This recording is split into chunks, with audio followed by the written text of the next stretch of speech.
there was a man who was talking to God. And the man said, God, I understand that a penny is like $1 million. God said, yeah. He said, I also understand that a minute is like 1,000 years. God said, true. The man said, can I have a penny? God said, in a minute. What's God got to do with it? That's the topic of our talk today. What's God got to do with it? I have one of two answers. It's a multiple choice. Well, I guess it's only two. So it's either everything or it's, I'll tell you next week after I've been at the Parliament of World Religions. I decided to go with both answers. So what's God got to do with it? What God has to do with it besides everything depends 100% on what you think and what you believe. In Scripture, in the first book of our Scriptures, it said, in the beginning God created and it was good. In the beginning God created the light and the earth and the sun and the sky and the plants and the animals and the fish and the birds, and God created humankind, and it was, are you sure? It was good. Are you sure? Do we act like it? Do we think it? Do we believe it? No. You know why? Because Scripture says God created humankind in our image and likeness. In the image and likeness of God's Spirit, male and female, all that is. But as humans, we have it backwards. We have it backwards because we created God in our image. And it's not very all good. All source, all light. I mean, sometimes it is. You know, when we're in church, especially in a unity church, we know all that stuff's true. But then what happens when we go out the door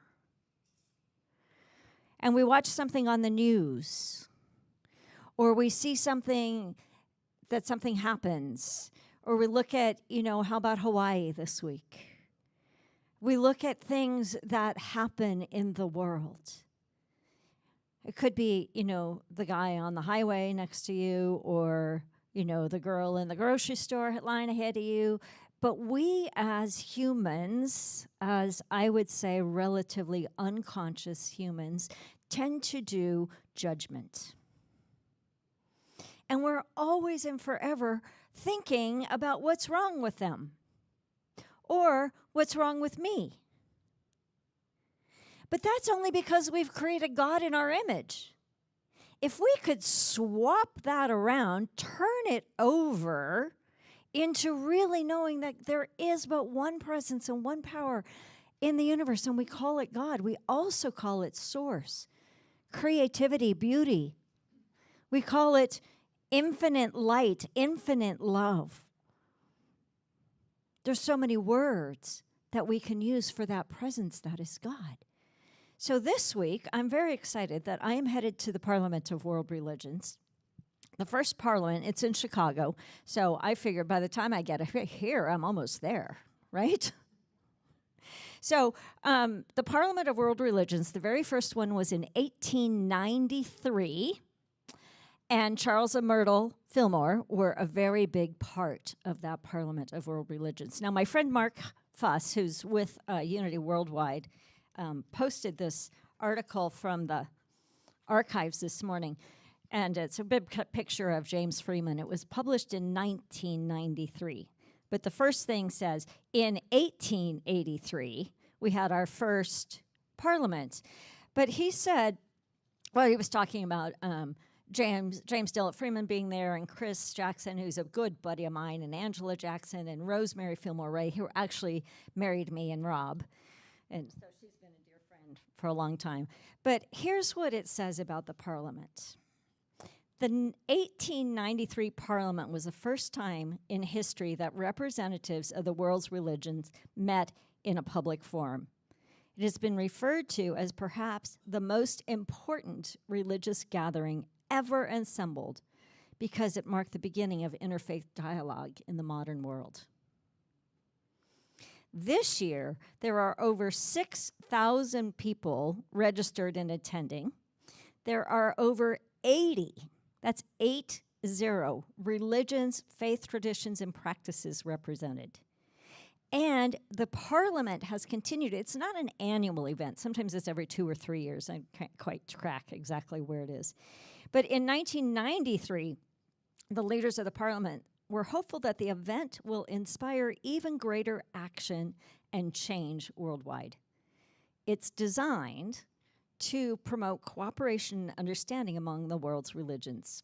And the Parliament is seen as an opportunity to review the challenges facing the global community and then develop and encourage interfaith groups and programs which will foster interreligious cooperation into the 21st century. That's 93, right?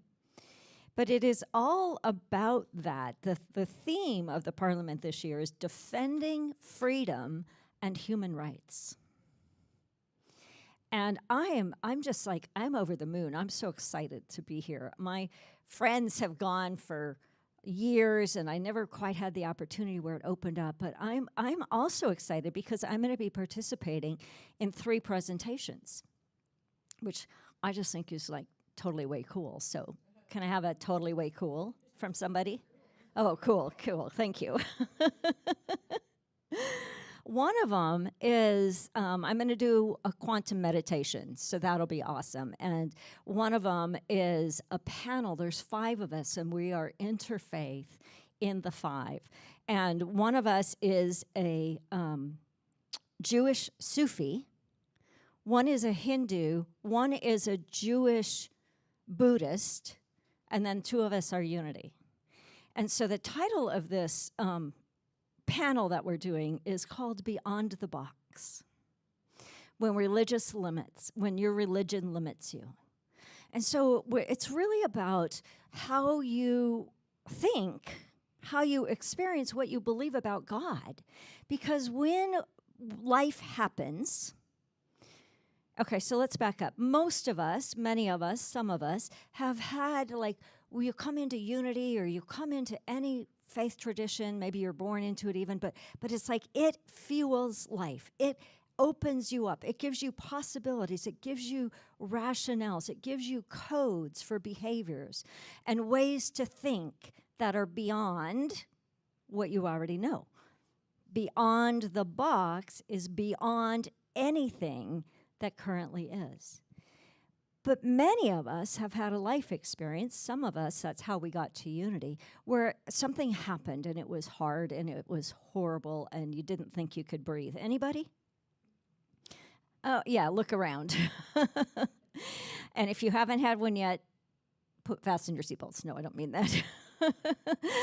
But that is how we grow because we are ever-evolving humanity. We are ever-evolving as a human being, and we're ever evolving individually. And if we are not continuing to ever evolve, then we are becoming stagnant. And you know what happens when you become stagnant? You start to go the other way, right? So we are ever evolving. That daily word was perfect. Thank you for choosing that, Mary.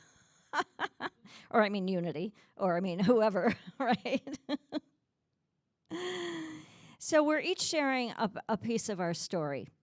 So I thought, well, today would be a good day to share. I'm back into the panel. If you're not tracking me, I'm bouncing around a little bit. So the panel, Beyond the Box, so we're each going to share a little bit of our story, what took us beyond our box. And for me, it was in 2010. And I had already been a Unity minister for 10 years, over a decade. I'd been leading a church. It was going well. Everything in my life was going really, really fabulously one day. And the next day it was like, it's all right. You know how life goes? It's like nothing really changed, but it kind of got wobbly. And then the next day something was going on. I'm like, whoa, dude. What is going on? And so I've been on my path long enough to know that when something's going on, it's time for me to look again. So I'm driving around. I'm in Austin, Texas at the time, which, by the way, are where my brand new twin grandsons are, who are doing fabulously. Thank you all very well. They were in ICU, NICU for 17 days, and they're home, and they've more than doubled in weight, and they're doing fabulously, and they're 7 weeks old, and I get to see them next month, and I can't hardly wait. And if you come next week, I'm going to lead a sneaky slide into the workshop, so you'll get to see them. But they're not, their parents, oh my gosh, they're not posting pictures. It's making me crazy. They're sending me, but I can't post them. So they were getting pictures. This is totally not related to anything, but they were getting their pictures, their newborn pictures done yesterday. And I'm talking to them, and the photographer's about to come over. And I said to the mom, I said, well, are you going to be sure and get some parent pictures? She goes, oh, no, my parents are gone. I said, no, you're the parents. She goes, oh, that's right. It's funny how we automatically go to somewhere else, right? So anyway, in 2010, everything was going fine, and then it was going okay, and then it was going wobbly and wonky. And I was driving through the town one afternoon, and I heard the voice. This is the longer version. It said, go to Grace's tonight. I'm like, well, who's Grace and why? Okay, so I called Grace. I said, is there something at your house tonight? She goes, yes. What time? 7. What's your address? Okay, good. I forgot to ask what it was. But I just listened, right? So I got there, and I had no idea what I was walking into. And in walks this man. There was maybe 20 people sitting around her living room, and he says, okay, sit down. Anybody have any questions? Nope. I have no idea, right? It could have been Tupperware party or whatever, right? And he said, close your eyes. And I went to this place that blew open my heart. It was so deep, so fast, so beyond any box I'd ever experienced. Now, I've been meditating since the early 80s, so I wasn't new to meditation in 2010. But in that process, I heard the words from the depths of my soul, are you willing to serve creation? I'm like, yeah, dude, again, right? What do you think I'm doing? I'm a unity minister for over a decade. You know how we get, right? And then I heard immediately, then you'll be asked to surrender everything. But by then, I'm in. I'm all in. No idea what that means, right? So I started working with this teacher who was phenomenal for me. And over the course of the next 2 years, everything was stripped away. Like I left my job. I left Unity Movement for a period of time. My relationship with Rob fell apart, and we were not together. Now, obviously we are now, but in that moment, that fell apart. I left my apartment. I got in the car. I loaded up my cars in the car for 15 months, working with this spiritual teacher. But the work was this. That wasn't the work. Like leaving all that material stuff wasn't the work. Leaving my roles was part of the work. But the work was like I would come into this place of absolute bliss, like heart blasted open bliss, one with all that was, all that is. And then the next breath, be it a day or an hour or a week or a month, right? Because that would last in a varied amount of time. And then the next thing that came up would be one of those human emotions. You know those I didn't want to ever feel? Like fear and terror and guilt and shame and anger and rage. And those would just be in me. Like, what is this and where is it coming from? And I would sit with it, and I would sit with it, and I would process it, and it would burn and burn and burn and burn and burn through my being until it too was surrendered. That processing of those emotions, that processing of those deep things, it would consume me for sometimes moments, sometimes hours, sometimes days, sometimes weeks, sometimes a month. When I hit rage, I'm not an angry person. I never was. I didn't know what that was, but that rage consumed me. It was weeks and weeks and weeks.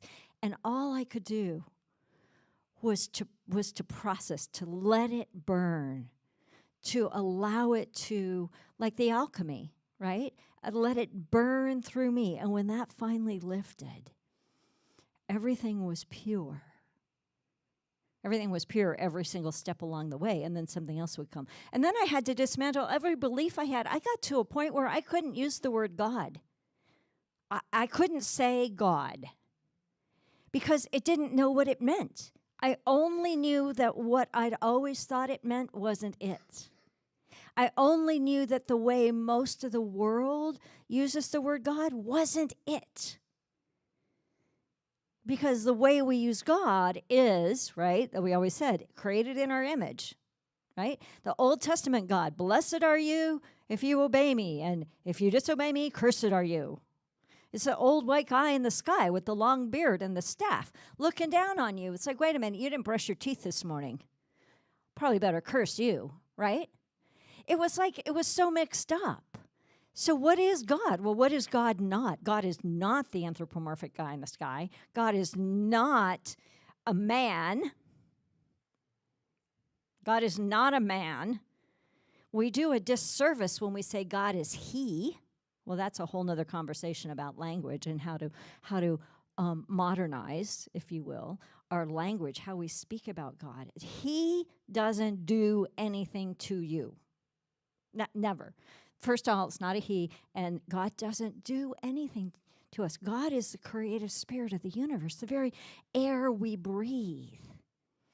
God is we live and move and have our being in God as God. God is not separate than us. Greater than, but not separate from us. Charles Fillmore talked about God as that very source.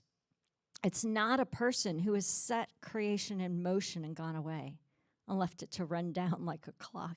God is spirit, infinite mind, the eminent force and intelligence everywhere manifest in nature. God is the silent voice that speaks into visibility all the life there is. And when we can begin to go beyond the box of our own belief systems about what God is, what we discover is a brilliance that's beyond comprehension, a bliss that is beyond comprehension. Now, sometimes those bliss things felt like my heart was breaking wide open. I've had my heart broken open so many times, sometimes in pain and sometimes in glory, right? Sometimes in that just happens, and sometimes in the things that life brings. But what I know to be true is in that state, I was and I am one with all that is. Like my individuality disappeared, my personality, my preferences disappeared. I was so empty, I was full. I was so full, I was completely empty. There was nothing and no thing in the universe except this love, this light, this vibratory feeling that we call creation itself. And when we can lean into the possibility that what we know isn't the whole picture, then we can interrupt the pattern of whatever's going on in our world and see something different. We can lean into what if the truth is, I live in a box all the time. The box is our comfort zone. It's what we know. But there's always something beyond the box. There's always something beyond the box. One of our other panelists, his name is Azim Kamisa. He's so amazing. He 28 years ago, his 14-year-old son was murdered by a 14-year-old gang member. He was so devastated, as we can only imagine, and maybe only imagine, and some of you may have experienced something like that in your world too. And he is the Muslim Sufi. And he was so distraught that he left his body. He couldn't function in the world. He just was gone from his body. He couldn't think, he couldn't act, he couldn't care for his wife and his other kids. He couldn't do anything. He was that distraught. And in that time, and I don't know how quick it was. There was time. Time was part of this. But in this time, he was washed over by something that washed away his grief, his anger, his rage. And it brought him to what he can only describe as forgiveness. But again, what we think about forgiveness is such a tip of the iceberg of what it is. But he was washed over with this presence that changed him at depth. It changed his whole trajectory in his life. He now has a foundation, 28 years going strong, to support kids, to help prevent the damage that drugs and alcohol and violence put the kids in, help prevent the danger of that. But in that moment when everything washed over him, what he realized, he says, there wasn't just one victim here today, there was two. My son and the boy who killed him. And when that young man, who was tried and went to prison for many years, got out of prison, he now works for that foundation. They travel together. Right? That's beyond the box. You can't dream this stuff up. But yet life happens, and what do we do with it? What do we do with it? How can we utilize it? Now, I'm not saying if you have a horrible situation in your life that you get over it tomorrow. Don't. Work it. Let it work in you. Process it. Be willing to get there when you get there. Be willing to go beyond the box of what you think. And what you think includes what's wrong and what's right and who's wrong and who's right and all that stuff that we do in our humanity. We just do it. Another person on our panel was, she's Jewish, and when she was in college, she was she was placed in a dorm, or it wasn't a dorm, but housing, on-campus housing of some sort. And she had her roommates all set, and she was, I think, a second-year student in college, and she all of a sudden they said, oh, wait, you can't live here. And she's like, what, why? And they go, well, you have to go to the dean. Well, the dean says, oh, you have to go to somebody else. And then you have to go to somebody else. And now she's way up at the top of the president of the whole entire college or something like this. And he said, she's like, I don't understand. Why can't I live here? My grades are good. My attendance, all the reasons. And he goes, oh, you need to talk to your rabbi about that. It's like, my rabbi? What is that? He goes, you can't live on campus because of your dietary necessities. Like, what? Right?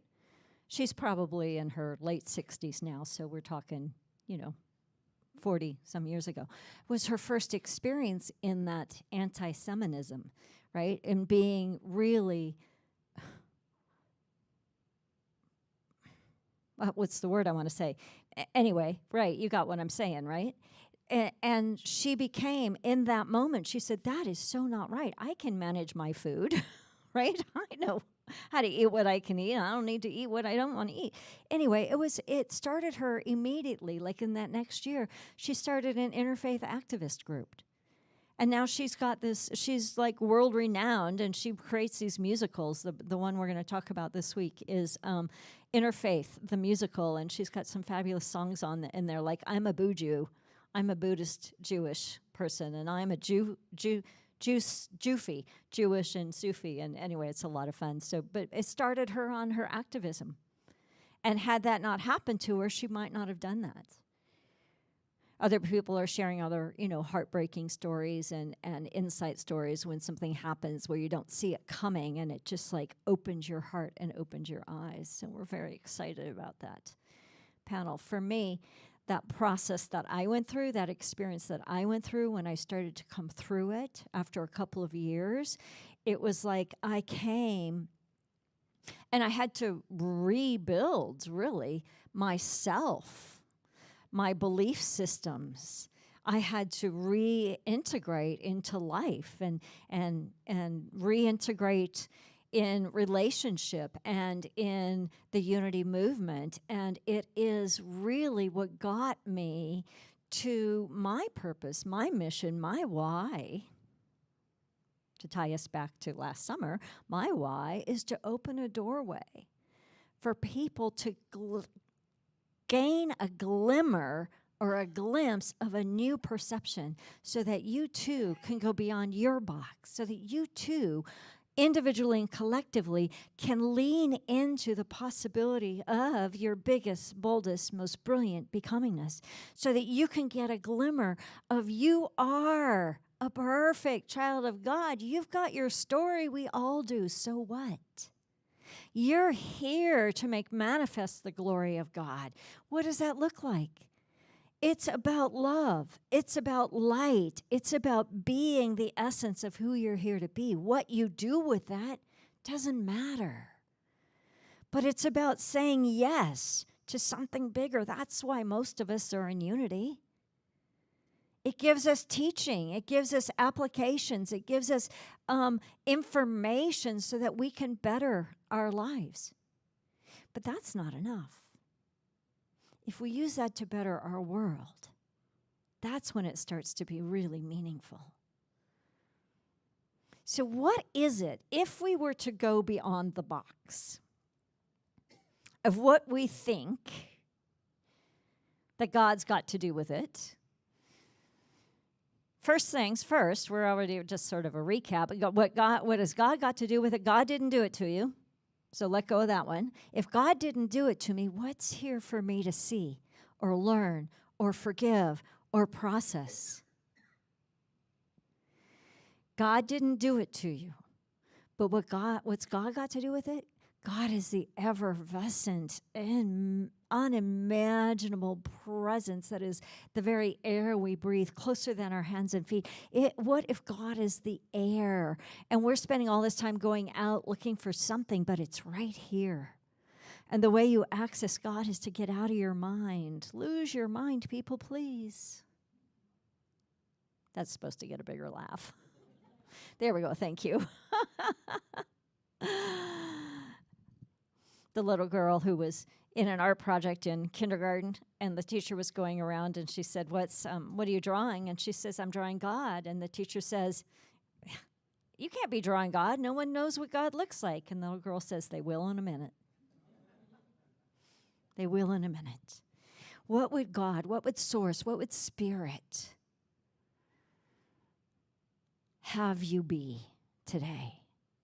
Where can you go even a step beyond your box? Where can you go even an inch beyond what you already think you know? Where can you expand in your spiritual presence, in your own inner life, but in the world? Where can you embody more hope for humanity? Where can you practice a deeper spiritual principle? Where can you be more impactful in the world? What's God got to do with it? Every single one of us is the individualized presence of God, here to make manifest the glory of love, of oneness, of light, of connection, of compassion.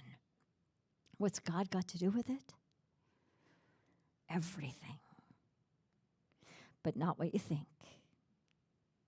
I can't wait to tell you all about what I found out, what I'm finding out God has to do with it from 80 different faith traditions this week. Would you be willing to go beyond your own box this week? You have an assignment because I'm going to be back. Would you be willing to go beyond your box in one way, at least one moment this week? If so, please say yes. Okay, how about the rest of you? Maybe. Okay, well, we got a few. So I'm gonna ask for reports next week. So what's God got to do with it? Everything once you get beyond your box. Let's take a time of meditation.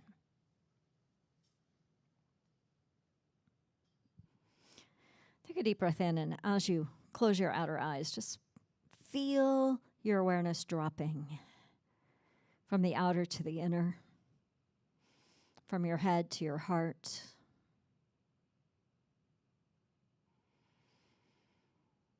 Feel your feet on the ground.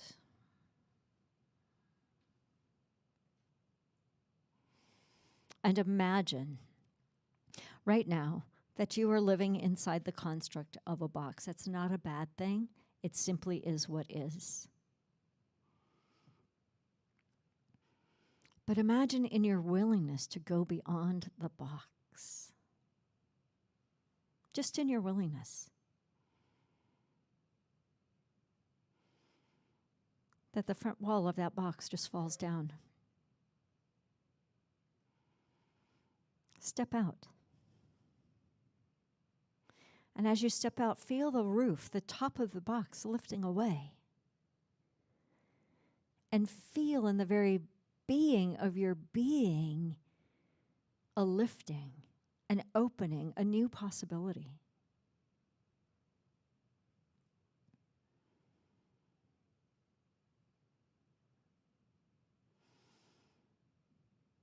As you go beyond your box, now imagine that you're standing on the very top of your box. And notice that you can see the world differently from the top. Imagine that you can see out to the horizon of your life, of the world. And what is it for you that you're being called to go beyond the box about? Is it your image of God? Is it your image of humanity? Is it any fear that you may have about the state of the world?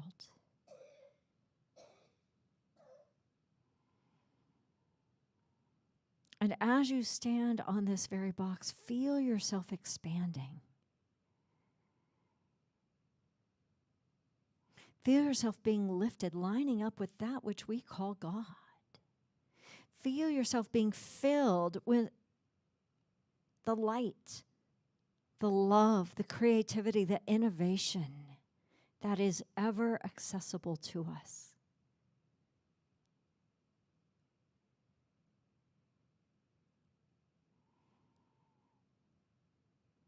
And as you are being filled, notice if there's a particular quality that is present, that you are being filled with.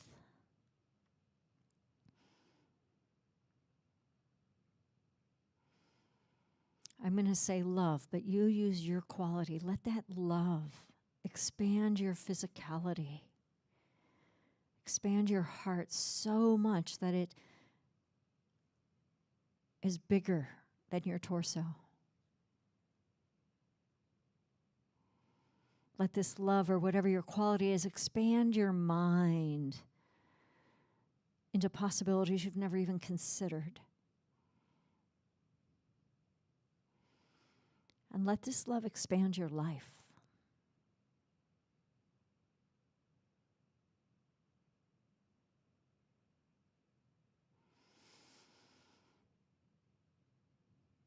And as your life is expanded, feel how this quality, this love, or whatever your quality is, positively impacts this world right now, today.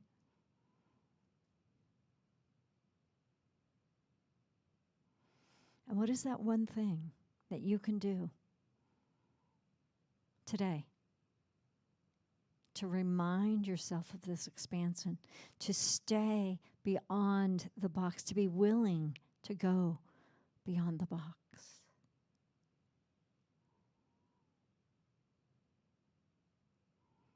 And as you go even further, feel the truth. What's God got to do with it? God as source. God as power, God as love, God as light.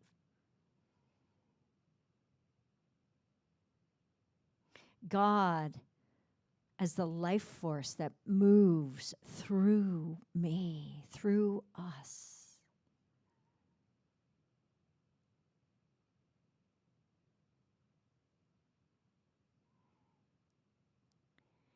Lean in a little further and hold this feeling. Let the quality move in and through and around you.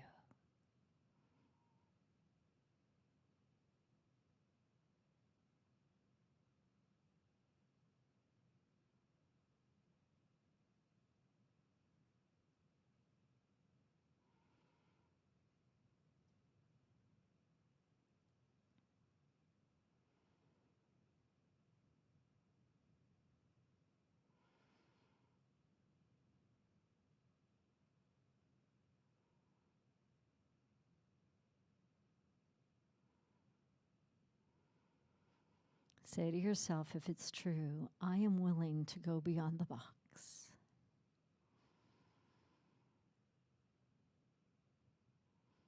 I am willing to expand my awareness of this presence we call God.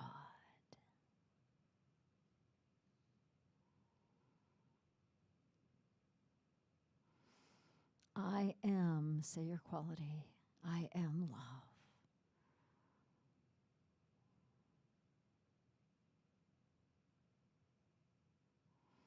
Take a breath in.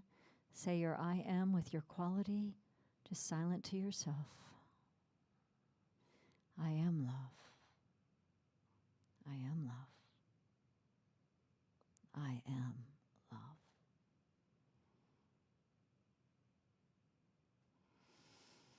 Another deep breath. And so it is. And so we let it be. Amen.